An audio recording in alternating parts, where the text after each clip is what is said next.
কখনো কখনো সুশাসনের গল্প, আবার কখনো কখনো ডাবল ইঞ্জিনের দৌলতে সবকা সাথ সবকা বিকাশের গল্প আমাদের কান ঝালাপালা করে দেয়। সুশাসন, ডাবল ইঞ্জিন, এই কথাগুলো শুনতে যতটা ভালো, বাস্তব কিন্তু অন্যরকম। বর্তমানে ত্রিপুরা রাজ্যের দিকে দিকে সাধারণ বিষয়গুলো নিয়ে যেভাবে সাধারণ মানুষকে রাস্তায় নেমে প্রতিবাদ করতে হচ্ছে, তার পরিপ্রেক্ষিতে কিন্তু আজকের প্রতিবেদনের শুরুতেই দাবি করতে হয় ভালো নেই রাজ্য ত্রিপুরা। এই সময়ে রাজ্যের পথ অবরোধ সাধারণ ঘটনায় পরিণত হয়েছে। পাশাপাশি উল্লেখ করতে হয়, কোনো মানুষ কিন্তু শখে বা সুখে আন্দোলনের পথ অবলম্বন করে না। আজকের ঘটনা সোনামুড়াতে। উল্লেখ্য, জলের অভাবে দীর্ঘদিন ধরে কৃষিকাজ ব্যাহত হচ্ছে। দিনের পর দিন, মাসের পর মাস জলের সমস্যা থাকার ভিত্তিতে গোটা এলাকার কৃষকরা নিদারুণ কষ্টের মধ্য দিয়ে কৃষিকাজ অব্যাহত রেখে চলেছে।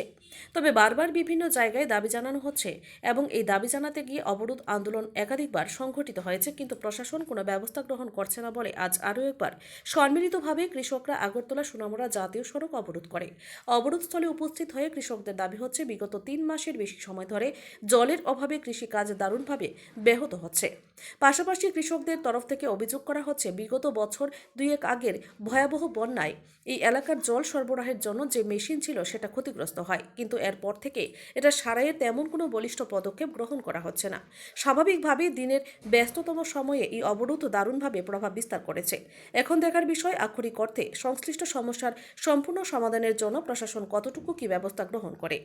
Bureau report, Tripura news Bangla. Sluice gate হইতে মধুবন পুরোটা সর এক ফোঁটা জল নাই। কত বিঘা জমি হইব?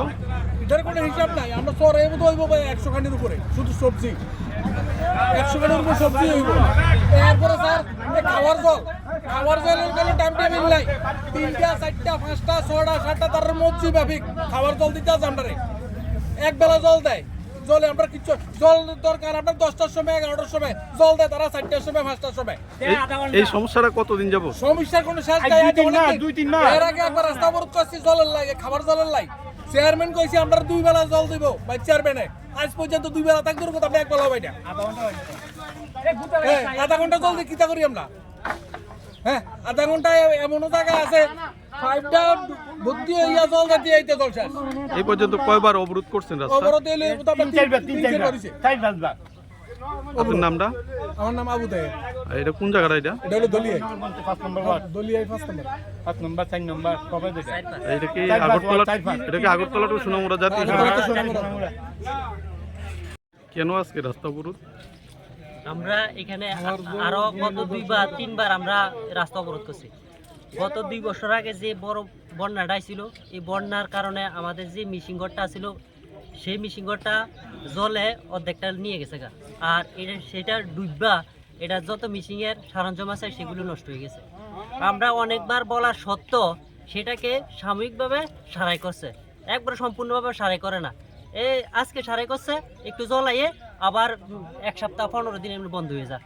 আমরা চাইছি যে এই যে মিশিং ঘরটা এখান থেকে ওইটা কিন্তু নিচে আমরা উপরে স্যাংশন করছি, জায়গা টাকা সব ফর্ম ফিল আপ আমরা করছি। তো ওইদিকে জমিটা কম, তো ওইখান থেকে নিচের থেকে উপরে জলটা উঠতে সমস্যা হয়ে যায়। তো আমরা বারবার বলার সত্ত্বেও আমাদেরকে আশ্বাস দেয়। এর আগের অবরোধ এই যে থানার বড়বাবু হয়েছে, সেখান থেকে আমাদের পুরো ফিল্ডে নিয়ে গেছিল এবং ভাইস চেয়ারম্যানও আইছিল এবং আমাদের নগর পঞ্চায়েতের যে ওয়ার্ড মেম্বার আমাদের, সেই ওয়ার্ড মেম্বারকে আমরা বলছিলাম যে আমরা রাস্তা অবরোধ করছিলাম, এর আগের দিন কইছিলাম যে আমরা রাস্তা অবরোধ করবো আমাদের জলের সমস্যার কারণে। সব ধান মানুষের পুঁজি যা লাগাইছে, ধান খেত ফসল খেত সমস্তটি গজব হয়ে গেছে। একখানি ক্ষেত করতে 6-7 হাজার টাকা খরচ। জমিনটি তাদের রিকোয়েস্ট করছি, জমিনটি ছাইয়াইতো করছি, জমিনটি ছাইয়াইতো। হ্যাঁ, আর অফিস টাইম ডিউটি করে থাকে না কারেন্ট। অফিস ড্রাইভার আছে, ড্রাইভার আইয়ে কারেন্ট থাকে না, দিনের বেলা। খাবার জল নাই, খাবার জল 5টার পরে দেয় খাবার জল। আমরা তারপর আমাদের নগর পঞ্চায়েতের ভাইস চেয়ারম্যান আছে, থানার বড়বাবু আমাদেরকে ওইখানে নিয়ে গেছিল, আমরা তাদেরকে নিয়ে গেছিলাম। সেখানে বলেছিল, ভাইস চেয়ারম্যান বলেছিল যে আমরা রড সিমেন্ট বালি সব নিয়ে আইছি, আমরা কালকে থেকে কাজ শুরু করে দেবো। সেখান থেকে আমরা আজকে 3 মাস হয়ে গেছে, কিন্তু আমাদের যে জমিনগুলি আমরা লাগানোর পরে দিতে পারছি না। ধানের জমিটি এবং পটল আর কারকল আর সবজি, সেখানে গাছ বালু গরমের কারণে গাছ আস্তে আস্তে পুরা মারা যাচ্ছে।